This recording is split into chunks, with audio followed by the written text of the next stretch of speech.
The first time the predator cub bit a human, it expected screaming it, expected blood and rage and claws in its throat instead. It tasted iron and heard a calm voice say that must have hurt your teeth. That was how the trouble began.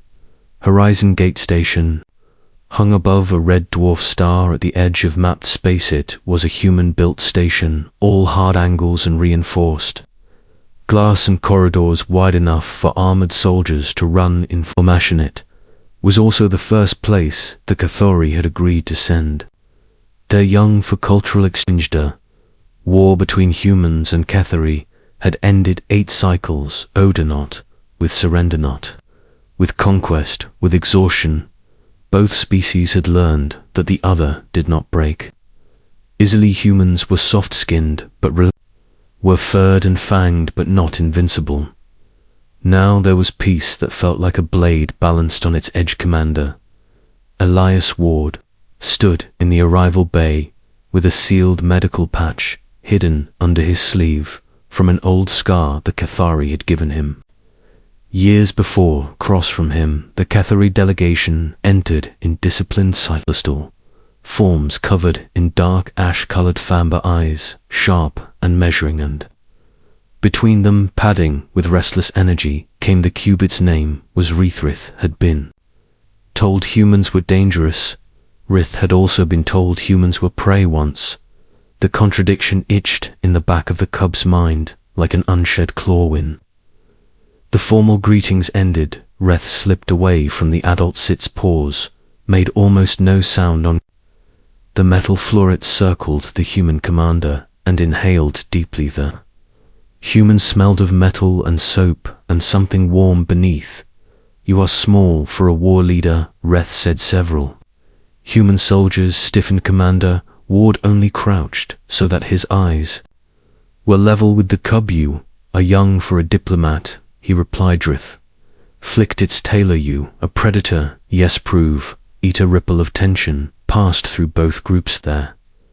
Cathari Prime Speaker started forward, but Ward lifted a hand. Slightly. Rith did not wait. It lunged. Small jaws clamped down on the human's forearm. Teeth pierced cloth and skin. The taste of blood filled the cub's mouth. Fit braced for impact, for a blow, for pain. On came the human. Did not yank his arm away. He did not strike. He did not even shout. Instead, a steady hand settled on top of the cub's head. The touch was firm, but not crushing, warm, controlled. You have strong jaws, Ward said quietly. The cub's ears twitched in confusion. You are not fighting. Rith growled through clenched teeth. Not yet, Ward answered. The cub bit harder out of instinct and pride. The human inhaled sharply, but did not retaliate. Around them, weapons were half-raised, claws half-extended. Rith felt the entire room balanced on its decisions. Lowly, the cub released its grip and stepped back, soaked through the human's sleeve. Why did you not strike me? Rith demanded. Because you are a child. Ward, Cedar. Child can still kill. Rith snapped. Yes, Ward agreed. But a leader does not crush a child to prove strength. The Prime Speaker approached her fur, bristling with shame. Commander, we offer recompense. Ward shook his head. No recompense needed. He looked down at the cowboy. Did you bite? Merith hesitated to see if you were prey. And what did you learn? The cub searched the human's eyes. There was pain there, but no fear. You did not react like Prano.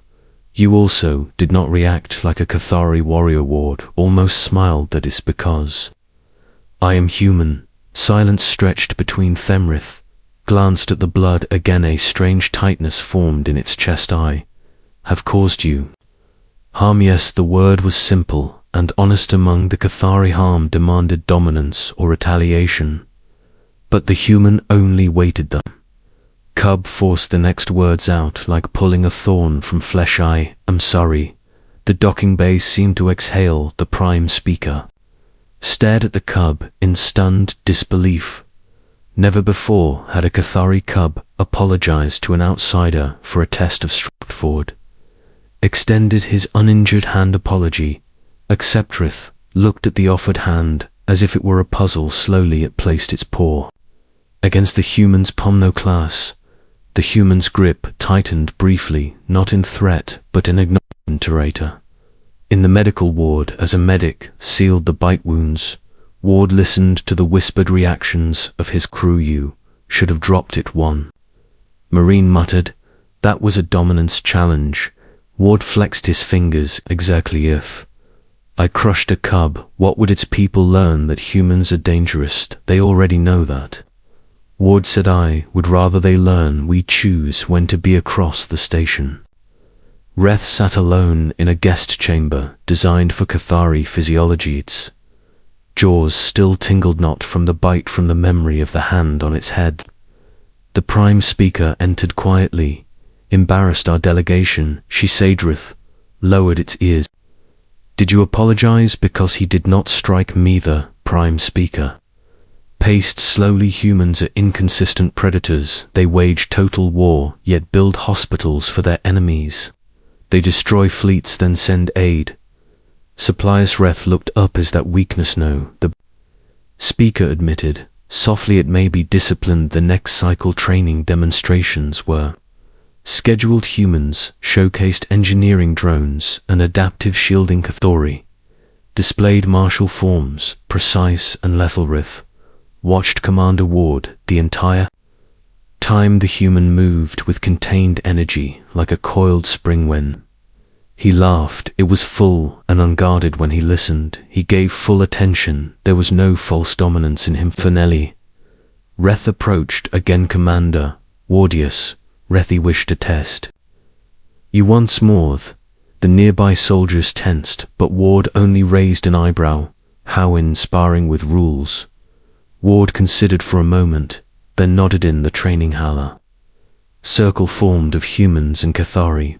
A Likareth held a blunt training blade, sized for its smaller frame. Ward stood unarmed. Bigenrith launched forward faster than before. This time, there was no wildness in the movement, only focus. Ward sidestepped and redirected the strike with minimal effort. Rith twisted and slashed low. Ward blocked with a forearm guard and tapped the flat of the blade with precise force. The weapon spun from the cub's grasp and clattered across the matrix.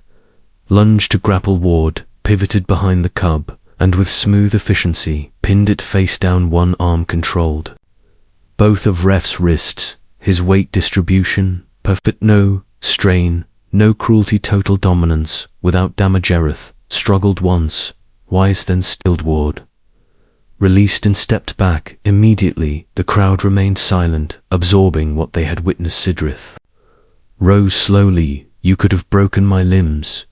"Yes, you did not know." "Why?" Ward met the cub's gaze. "Because the goal was not to harm you, it was to teach you control." Rith considered this. Among the Cathari, control was proven through victory. Humans seemed to define it differently. The prime speaker stepped forward. "Commander Ward, you have demonstrated restraint and capability in equal measure." Ward inclined his head. "Your cub has courage and curiosity. Those qualities Matterith faced the human fully earlier. You said you are a guardian, not merely a predator." Explain. Ward folded his hands behind his back. "Predator hunts to survivor. Guardian stands between danger and those who cannot face it. Sometimes that means fighting, sometimes that means refusing to fight." Rith felt something settle into place inside its thoughts. New framework, a different hierarchy of strength. "I wish to become such a guardian. What must I Doward studied the cub carefully. "Learn when your claws are necessary and when they are not. Learn patience. Learn empathy, even for those you could defeat." The word empathy was unfamiliar in Cathari combat doctrine. It did not feel weak. It felt heavy, important. Threth bowed its head deeply. "Then teach me." Murmur moved through both delegations. The prime speaker watched the human commander closely. Ward looked at her for silent permission. After a long moment, she nodded. "Dith, our young are to survive this new era. They must understand humanity," she said. Ward extended his hand. Once more placed its paw in his palm without hesitation, claw's sheath grip. Steadying that simple gesture, something shifted beyond the walls of horizon. Gate station reports would later describe the incident in diplomatic language. They would speak of minor injury and successful conflict de-escalation. They would note the unprecedented apology of a Cathari coup, but those dry summaries would miss the truth. They small predator had tested a human with teeth. The human had answered with restraint, and in that restraint lay a different kind of power, one not built on fear alone. Weeks passed, and Reth trained daily under Ward, and his security officers learned human grappling techniques that emphasized leverage over brutality.